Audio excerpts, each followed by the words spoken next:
അവിവാഹിതയാണ്, അപ്പോൾ മൈലാഞ്ചി ഇടാൻ പാടുണ്ടോ? കയ്യിൽ, നഖത്തിൽ. അവിവാഹിതയാണ്, അപ്പോൾ മൈലാഞ്ചി ഇടാൻ പാടുണ്ടോ? കയ്യിൽ. നഖത്തിൽ ഇടുന്നതിൻ്റെ വിധി എന്താണ്?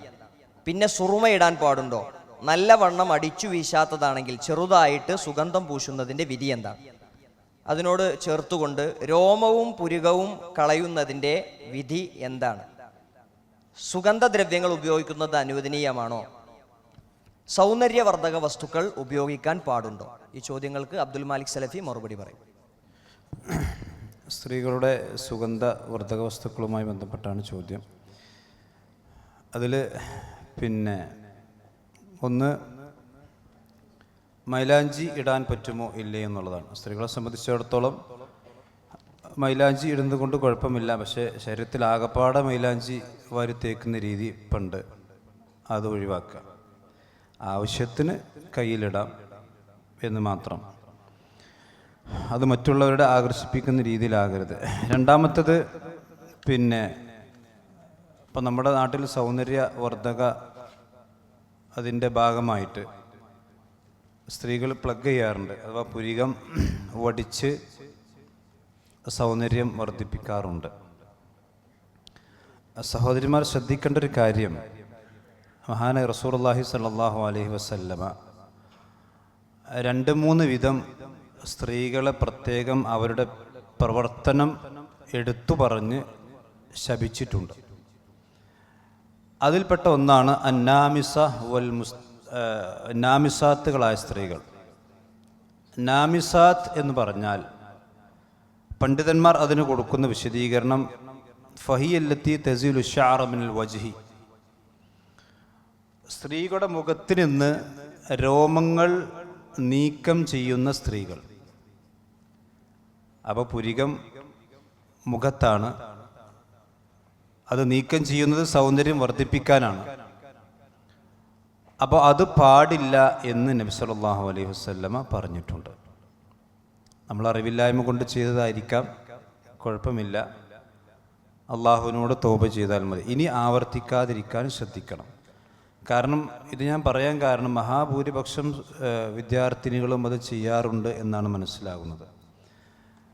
ഇല്ലാത്തവരും ഉണ്ടാകാം, പക്ഷേ ഗുരുതരമായ ഒരു തിന്മയാണ്. അപ്പോൾ നമ്മൾ വിചാരിക്കും ഇസ്ലാം എന്ന് പറഞ്ഞാൽ ഇത്രയും ഇതൊരു സൗന്ദര്യബോധമില്ലാത്ത മതമാണോ ഇസ്ലാം? ഇസ്ലാം സൗന്ദര്യബോധമില്ലാത്ത മതമായിട്ടല്ല. ഇനി പ്ലഗ് ചെയ്യാതുള്ള സൗന്ദര്യം മതി. അള്ളാഹു സുബ്ഹാനഹു വ തആല മനുഷ്യന്മാരെ ഓരോരുത്തരെയും അതിൻ്റേതായ അഹ്സനു സൂറ, ഏറ്റവും നല്ല ഭംഗിയുള്ള രീതിയിലാണ് മനുഷ്യന്മാർ അള്ളാഹു സൃഷ്ടിച്ചിട്ടുള്ളത്. അപ്പോൾ പുരുഷന്മാരാണെങ്കിൽ അവർക്ക് താടി ഉണ്ടാവും, സ്ത്രീകൾക്ക് താടി ഉണ്ടാവില്ല.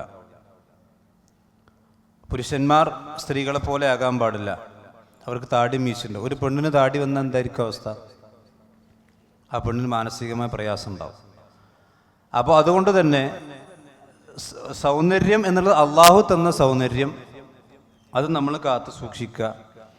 പിന്നെ പുറത്തേക്ക് ഇറങ്ങുമ്പോൾ സുഗന്ധം പൂശി, അതുപോലെ തന്നെ ലിപ്സ്റ്റിക് ഇട്ട്, ചുണ്ട് ചോപ്പിച്ച്, കണ്ണ് ഒക്കെ എഴുതി അങ്ങനെ പോകാൻ പാടുണ്ടോ ഇല്ല.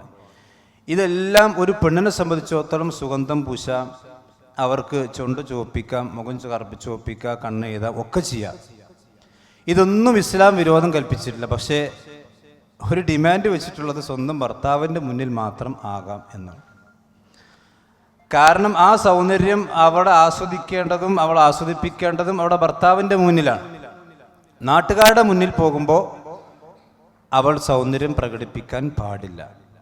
എന്നാൽ ഭർത്താവിൻ്റെ മുന്നിൽ അവരുടെ ഏത് വിധത്തിലുള്ള സൗന്ദര്യങ്ങളും അവർക്ക് പ്രദർശിപ്പിക്കണം, അവർ പ്രദർശിപ്പിക്കേണ്ടതുണ്ട് എന്നുള്ളതാണ് ഹദീസ് മനസ്സിലാക്കുക. എത്രത്തോളം ചോദിച്ചാൽ നബി സല്ലല്ലാഹു അലൈഹി വസല്ലമ പറഞ്ഞ ഹദീസിൽ കാണാം, നിങ്ങൾ ദീർഘമായ യാത്ര കഴിഞ്ഞ് വീട്ടിലേക്ക് വരികയാണെങ്കിൽ, യാത്ര കഴിഞ്ഞ് ഭർത്താക്കന്മാർ വീട്ടിലേക്ക് വരികയാണെങ്കിൽ, നിങ്ങൾ വീട്ടിലേക്ക് വരുന്ന വിവരം നിങ്ങൾ മുൻകൂട്ടി കുടുംബത്തിൽ അറിയിക്കണം.